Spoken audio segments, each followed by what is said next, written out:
तो वो बताया कि वो ICS की तैयारी करने के लिए जो इंग्लैंड गए, तो उसके बाद का जो इतिहास है वो हम बताएंगे अभी आपको, आप लोगों को।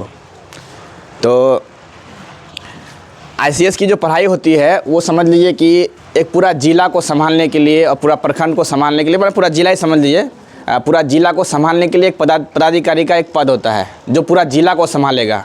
तो उसके लिए इतिहास, भूगोल, राजनीति और शास्त्र लगभग जो है सभी विषयों का जो है मैंने डीपली अध्ययन करना पड़ता है, बहुत ही व्यापक तरीके से, जहाँ एक एक चीज़ को, एक एक घटना को याद रखना पड़ता है, तिथि के साथ, डेट के साथ, कौन क्या बोला नहीं बोला, वो सभी चीज़ याद रखना पड़ता है। तो जब वो कैम्ब्रिज यूनिवर्सिटी गए इंग्लैंड, वो गए थे 1919 में कैम्ब्रिज यूनिवर्सिटी गए, तो वहाँ पे जो है वो दिलो जान से जो है मन लगाकर पढ़ाई किए। पढ़ाई करने के बाद उस समय टोटल जो है 6 ही पद होता था ICS के लिए भारत में। टोटल 6 पद है पूरे भारत में, समझ लीजिए पूरे भारत में 6 पद है। उन 6 पद में अपना रैंक लाना ये अपने आप में बहुत बड़ी बात है।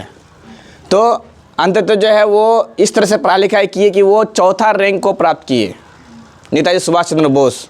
लेकिन जैसा कि साथी मुर्शिद ने बताया कि उसके अंदर जो है देश को आज़ाद कराने का, देश में चल रहे शोषण अत्याचार को समाप्त करने का और देश को अंग्रेज़ों के चंगुल से छुड़ाने का जो है बीजारोपण उसके अंदर हो चुका था। तो ये भावना भी जो है उसके अंदर जागृत होते जा रहा था। और उस समय हम जिसको पढ़ते हैं, जिसके बारे में सुनते हैं, उसके साथ साथ जो है आसपास के समाज को भी देखना पड़ता है। जैसे बताया कि परिस्थिति के हिसाब से आदमी जो है वो जो करना चाहता है वो परिस्थिति के हिसाब से होता है। तो उस समय का परिस्थिति को भी हम लोग को थोड़ा सा देखना होगा। तो उस समय भारत में 1920 का जो है समय था, भारत में असहयोग आंदोलन जो है शुरू हो चुका था। भारत के राजनीति में जो है बहुत बड़ा आंदोलन पूरे देश में चल रहा था, कांग्रेस और गांधी जी के द्वारा जो है नेतृत्व में, जिसमें था कि जो है पूरे भारत में अंग्रेज सरकार का मदद जो है वो नहीं किया जाएगा। युद्ध में गया था पहले 1914 से लेकर 1918 तक प्रथम विश्व युद्ध हुआ। प्रथम विश्व युद्ध होने के बाद उससे पहले अंग्रेज सरकार भारत से जो है मदद मांगा था युद्ध में शामिल होने के लिए, कि आप लोग भारत में युद्ध में शामिल होइए और जैसे हम लोग जो है आज़ाद माने युद्ध जीत जाएंगे फिर भारत देश को आज़ाद कर देंगे। और आप लोग जो कांग्रेस था और कांग्रेस पार्टी के जितने सदस्य थे उस समय, उन लोगों का मकसद था कि हम लोग को अपने माने अंग्रेज सरकार के अधीन शासन दिया जाए या फिर जो बड़ा बड़ा पद है ऑफिसर वो दिया जाए, भले ही आप ही शासन करें लेकिन इन सभी पदों में हम लोग को रखिए, ये मकसद था। तो इसी मकसद से जो है आया प्रस्ताव कि आप लोग जो है युद्ध में शामिल होइए। तो पूरा भारत जो है युद्ध में शामिल हो गया। यहाँ से सेना भेजा, धन भेजा, संपत्ति भेजा, हर तरह का मदद जो है अंग्रेज सरकार को किया गया। लेकिन मदद करने के बाद जो है जब युद्ध जीत गया, विश्व युद्ध जीत लिया, तो अंग्रेज सरकार जो अपने वादे से मुकर गया कि नहीं अभी नहीं मिलेगा। तो इसके लिए जो है असहयोग आंदोलन शुरू होता है 1920 में, जिसमें गांधी जी और कांग्रेस पार्टी आह्वान देते हैं पूरे देश भर में कि कोई जो है अंग्रेज सरकार का मदद नहीं करेगा, कोई अंग्रेजी दुकान में जो है सामान नहीं खरीदेगा, अंग्रेजी कपड़ा नहीं पहनेगा, अंग्रेजी किताब नहीं पढ़ेगा, अंग्रेजी स्कूलों में नहीं जाएगा, अंग्रेजी शिक्षक से पढ़ाई लिखाई नहीं करेगा। ये जो है लड़ाई पूरे ज़ोर शोर से चला। इसी समय आते हैं कौन? नेताजी सुभाष चंद्र बोस। इसी समय आते हैं नेताजी सुभाष चंद्र बोस अप्रैल 1921 में। कहाँ से? इंग्लैंड से आते हैं अपने ICS की पढ़ाई पूरी करने के बाद। लेकिन जो परिस्थिति है, जो सोच है, वो देश का इस तरह का है कि आज़ादी की लड़ाई में सबको कूद पड़ना होगा। तो उनमें भी जो है आज़ादी की लड़ाई की भावना जो है उस तरह से ही बलवत था, माने बढ़ते जा रहा था। तो आते ही उनका जो है पहले से ही विचार था कि आते ही हम पहले जाकर गांधी जी से मिलेंगे। तो पहले गांधी जी से आके जो है बम्बई में मिले। बम्बई इसमें हवाई अड्डा में इसमें जल से आके जो जहाँ उतरे कि नहीं, तो वहाँ से जो है पहले गांधी जी से मिलने आए। गांधी जी से मिलने के बाद जो है उनसे सवाल पूछा, कुछ सवाल पूछा, जैसे आज़ादी के लिए क्या रणनीति है आपका? आज़ादी के लिए रणनीति क्या है आपका? देश से आप अंग्रेज़ों को भगाना चाहते हैं तो कैसे निकाला जाएगा, भगाया जाएगा देश को, उसके लिए क्या सोचे हैं? उसके बाद आपका आखिरी लक्ष्य क्या है? मतलब जो कांग्रेस पार्टी है, कांग्रेस जो चल रहा है और देश को जो आज़ादी की लड़ाई में लेना चाहते हैं, तो उससे सवाल पूछा कि आपका आज़ादी का रणनीति क्या है, वो आप हमें बताएं। उसके बाद अंग्रेज़ों को कैसे यहाँ से भगाया जाए, निकाला जाए, इसके लिए क्या सोचे हैं। उसके बाद आखिरी लक्ष्य क्या है आपका। तो गांधी जी इन बातों को सुनने के बाद आराम से, धीरे से, शांति से जवाब दिए, ठीक है। लेकिन उसका जवाब, पहला जो सवाल था कि रणनीति क्या है, तो फिलहाल जो है रणनीति है कि वो पूरा देश में जो है अंग्रेज सरकार का विरोध करेगा, विरोध करने के बाद जो है और आगे का कार्यक्रम लेके जाएगा। लेकिन उस तरह का जो कोई फिक्स्ड आएगा कार्यक्रम नहीं है। और पहले से उनका कार्यक्रम था कि हम लोग अंग्रेज सरकार के अधीन ही रहकर उनसे जो है पैर हाथ पकड़ के, माए बाबू बोल के जो है किसी तरह से अपना काम निकलवा ले और उसके अधीन हम शासन ले ले, या फिर बड़े बड़े पदों में हम लोग को लिया जाए। ये उनका मकसद था। इसलिए जो है स्पष्ट जवाब नहीं आया। तो आप लोग को ये इस पर जो है ध्यान देना है कि सुभाष चंद्र बोस और एक तरफ कांग्रेस, दोनों में मतभेद तो कैसे उत्पन्न हो रहा है, इस चीज़ पर जो है गौर करना है। तो जो सवाल पूछा, उस सवाल का जवाब जो है स्पष्ट जवाब नहीं मिला गांधी जी की तरफ से नेताजी सुभाष चंद्र बोस को। तो जब जवाब नहीं मिला तो ये बोला भी कि इस तरह से जो आप जो आज़ादी का लड़ाई लड़ना चाह रहे हैं और जी हुजूरी करते हुए और मैंने सब चीज़ मांग आराम से बैठते हुए, इस तरह से तो नहीं हो सकता है। जब आज़ादी पाना है तो उसके लिए संघर्ष करना होगा, लड़ना होगा और संघर्ष के लिए आगे आना होगा, विरोध करना होगा, प्रदर्शन करना होगा। इस तरह से शांतिपूर्ण तरीके से, शांतिपूर्ण सिर्फ कहने का मतलब ये नहीं कि अहिंसात्मक तरीके से, जब हमको जैसा ज़रूरत पड़े हमको उस तरह से लड़ना होगा। इस तरह से हम लोग जो है कर सकते हैं। तो उनसे जवाब नहीं मिल पाया ठीक से, तो वो चले आए कलकत्ता में था चित्तरंजन दास, वो भी जो है इस लड़ाई में शामिल थे। तो वहाँ आके जो है इनके साथ रहकर जो है बहुत कुछ फिर सीखा और कलकत्ता में जो है धीरे धीरे कामकाज का जो है भार संभाला। कौन? नेताजी सुभाष चंद्र बोस। तो 1922 में कलकत्ता में आकर वो एक पेपर माने अखबार छापता है ना, उसका नाम है स्वराज। वो अखबार जो है छापना, उसमें लिखना जो है लेख लिखना शुरू किए, जो विचार है उसको फैलाना, बताना, वो जो है वो शुरू किए। और अपना कामकाज बंगाल प्रांत, बंगाल बोलने से उस समय का उड़ीसा हो जाएगा, उसके बाद बिहार हो जाएगा, झारखंड हो जाएगा, पश्चिम बंगाल भी हो जाएगा, जो बांग्लादेश है वो भी आ जाएगा। ये पूरा जो है माने पूरा का काम जो है वो कमांड संभाल लिया। तो धीरे धीरे जो उसका जो है मैंने प्रसिद्धि बढ़ता गया। लेकिन अब देखिए वो अंग्रेजों कांग्रेस पार्टी का जो लाइन है, उस लाइन से थोड़ा सा अलग हो गया कि नहीं, सिर्फ इस तरह से हम लोग को आज़ादी की लड़ाई लड़ने से नहीं होगा। तो ये थोड़ा सा अलग जो है लड़ाई का रास्ता जो है अपनाया। तो इससे जो है मतभेद शुरू होता है कांग्रेस पार्टी, गांधी जी और नेताजी सुभाष चंद्र के बीच। 1923 में वो अलग से, नेताजी सुभाष चंद्र बोस अलग से माने वो आके कांग्रेस में वो भी शामिल हो गया। लेकिन जब अपना विचार दे रहा है, बोल रहा है, तो उसको उस तरह से सपोर्ट नहीं मिल रहा है। तो वो क्या किए, अलग से अब फॉरवर्ड ब्लॉक का निर्माण किया। कांग्रेस पार्टी के अंदर ही, कांग्रेस के अंदर ही एक अलग गुट बनाया जिसको नाम है फॉरवर्ड ब्लॉक। तो इसमें ऐसे लोग शामिल होंगे जो नेताजी सुभाष चंद्र बोस के विचारधारा और जिस तरह से वो आज़ादी चाहता है और जैसे आज़ादी चाहता है उस लाइन में चलने वाले लोग जो है इसमें शामिल होंगे। तो वो अच्छा एक मिनट यहाँ थोड़ा सा मैंने ये हुआ, उस समय फॉरवर्ड ब्लॉक का स्थापना नहीं होता है। उस समय जो है फॉरवर्ड अखबार जो है शुरू होता है। अभी जो बताएं हम, उस समय फॉरवर्ड नाम का जो अखबार शुरू होता है। वो अखबार में लेख उख चलता है। उसके बाद धीरे धीरे कामकाज जो जारी रहता है और कलकत्ता का जो है CEO, नगर पालिका का जो है CEO उसको बनाया जाता है बाद में 1924 में चीफ एग्जीक्यूटिव ऑफिसर कलकत्ता नगर पालिका का। तो वहाँ से जो है वो मैंने संगठन में कैसे लड़ना है, राजनीति कैसे करना है, कैसे कदम लेना, ये सभी चीज़ जो है उसमें रणनीति सीखते हैं।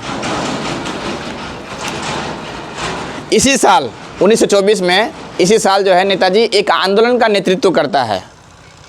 तो आप लोगों को पता ही होगा कि उस समय तो अंग्रेज सरकार जो है पूरे देश को कब्जा करके रखा है, उसके खिलाफ अगर कोई आंदोलन करेंगे हम लोग तो वो लोग क्या चुप रहेंगे?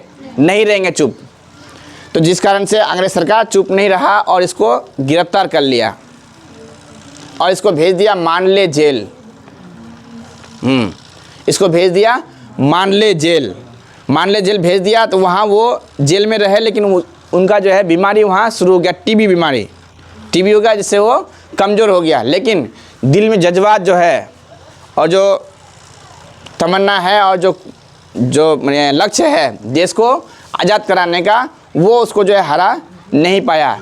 तो टीबी बीमारी से लड़कर जो है वो फिर 1927 को जो है रिहा हो गया।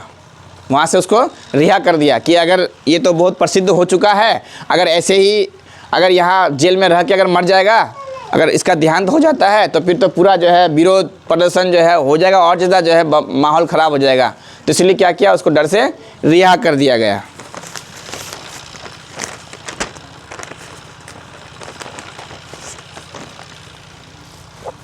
उसके बाद रिहा होने के बाद 1928 में कलकत्ता में एक जो है अधिवेशन हुआ।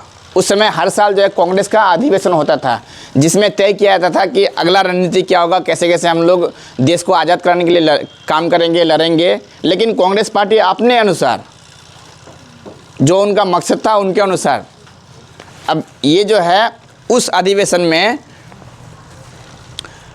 एक अलग तरह का जो है पोशाक, वर्दी वाला ड्रेस पहनकर और अपने कार्यकर्ताओं को शामिल उसी तरह का ड्रेस पहनकर और उसमें एक प्रमुख ड्रेस पहनकर जो है वर्दी पहनकर जो है आते हैं।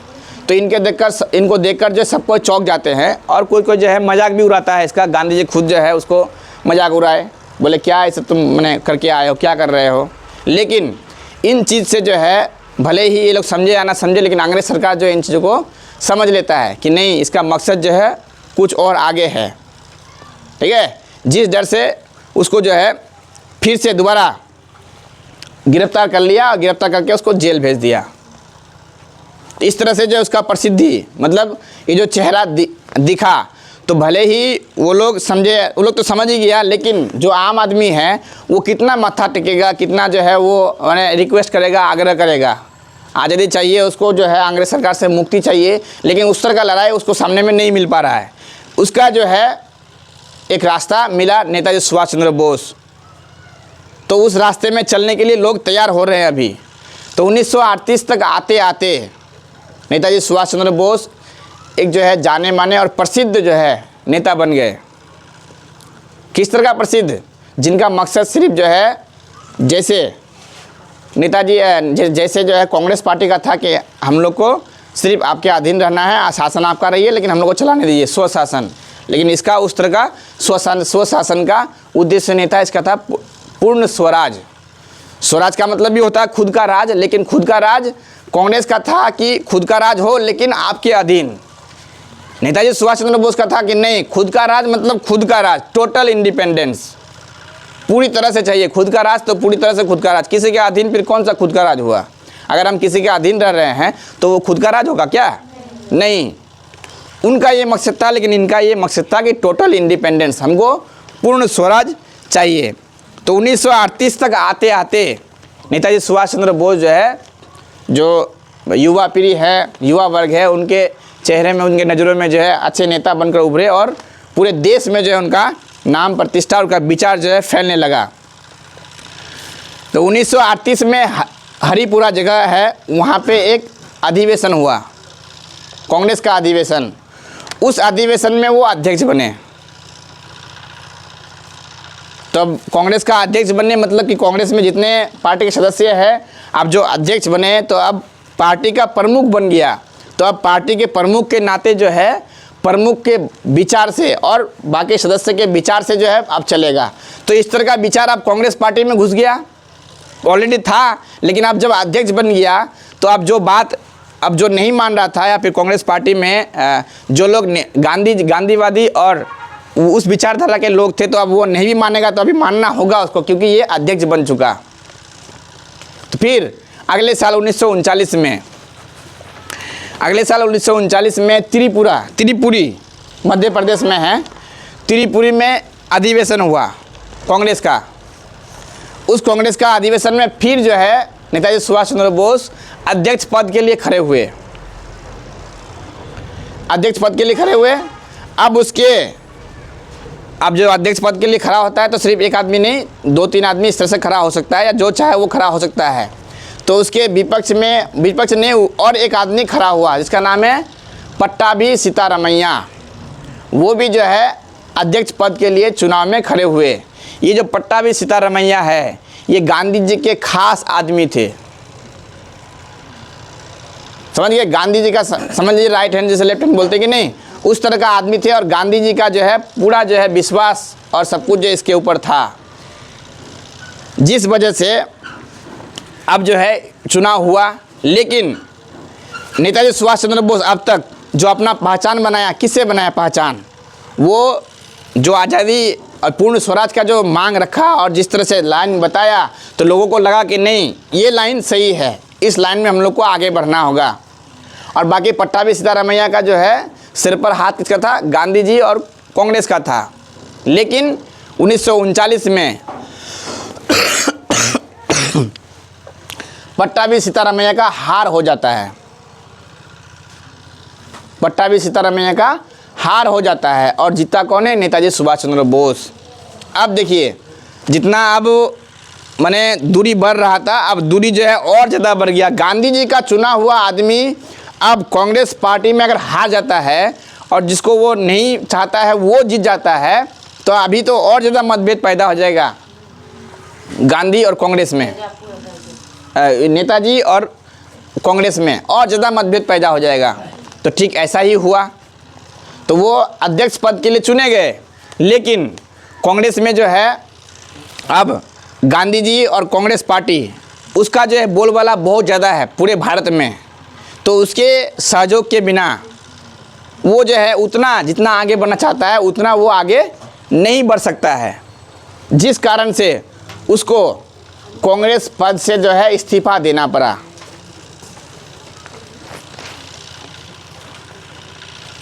तो 1939 में ही जो है नेताजी सुभाष चंद्र बोस कांग्रेस पार्टी का जो अध्यक्ष बना, उस पद से वो इस्तीफा दे दिया कि हम इस्तीफा लेते हैं। क्यों? क्योंकि हम जिस मकसद से देश को आज़ाद करना चाहते हैं, कांग्रेस पार्टी और गांधी जी उस लाइन में आना नहीं चाहते हैं। उनका मकसद है सिर्फ जो है अपने लाइन से, यानी कि पैर हाथ पकड़ के माफ़ी मांग के और किसी तरह से 2-4 जो है बात बनवा लेना है, उसके अधीन हमको शासन लेना है। तो ये खाई जो है पूरी तरह से बढ़ गया, जिस कारण से वो अध्यक्ष पद से इस्तीफा दे दिए। अब जो उस समय हम बताए थे कि फॉरवर्ड ब्लॉक का स्थापना किया, उस समय वो फॉरवर्ड ब्लॉक नहीं, फॉरवर्ड अखबार का प्रचलन शुरू किया। तो अब जो है 22 जून 1939 को वो वक्त आ गया कि अब इसको जो है अलग करके अब ऐसे लोगों को अपने गुट में शामिल करना है जो उनके विचारधारा को लेके आगे बढ़ेगा और एक दल जो है इसका खुद का तैयार होगा। तो आप जो है अब पूरा जो है अभी अगर हम उससे अगर मुंह फेर लेंगे तो नहीं होगा। तो कांग्रेस के अधीन ही, कांग्रेस पार्टी के अंदर ही एक अलग से ब्लॉक बनाया जिसका नाम है फॉरवर्ड ब्लॉक, वो जो उस समय बताए थे। तो फॉरवर्ड ब्लॉक बनाया, उसका नाम है ऑल इंडिया फॉरवर्ड ब्लॉक। इसका उद्देश्य है कि उसके जैसा विचारधारा का आदमी इस फॉरवर्ड ब्लॉक में शामिल होगा। जब इसका पल्ला भारी हो जाएगा, लोग इसको ज़्यादा चाहेंगे, तो फिर वो जो है आगे निकल जाएंगे। तो इस तरह से जो है फॉरवर्ड ब्लॉक का कामकाज शुरू हुआ।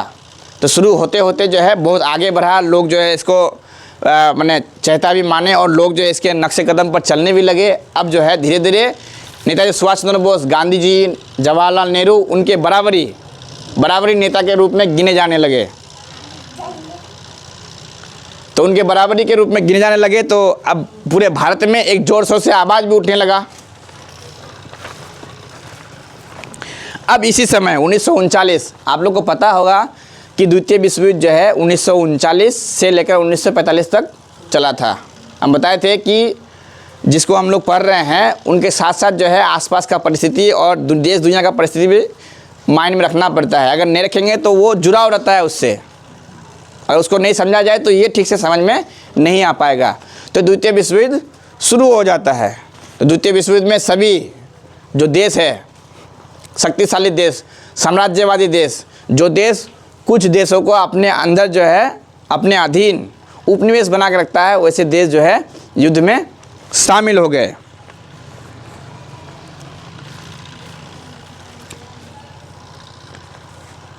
अब इस समय जो है, इस समय तक अंग्रेज सरकार के लिए नेताजी सुभाष चंद्र बोस बहुत ही ज़्यादा सिर का दर्द बन चुका था, क्योंकि पहले से ही जो है इतना जो है मैंने अंग्रेज सरकार से समझ लीजिए कि उसको करारा जवाब देते देते इतना जो है मुकाम तक पहुंच गया है। तो इसका अभी बहुत ज़्यादा जो है एक्सट्रीम अब क्षमता से अब निकल रहा है, तो उस पर जो और शिकंजा कसना होगा कि नहीं, तो उस पर शिकंजा कसना होगा। तो द्वितीय विश्व युद्ध में भी क्या किया अंग्रेज सरकार, बिना भारत को बताए उसको जो है युद्ध में शामिल कर लिया, लेकिन पूरे भारत में इसका विरोध होता है। क्यों होता है? क्योंकि प्रथम विश्व युद्ध में जो मदद किया था, मदद के बाद जो पहले वादा किया था वो वादा को नहीं निभाया, इसीलिए फिर क्या इस बार भी हम लोग क्या ही करेंगे, तो सबको ही जो है लगभग विरोध करता है। नेताजी सुभाष चंद्र बोस भी जो इसका विरोध करता है।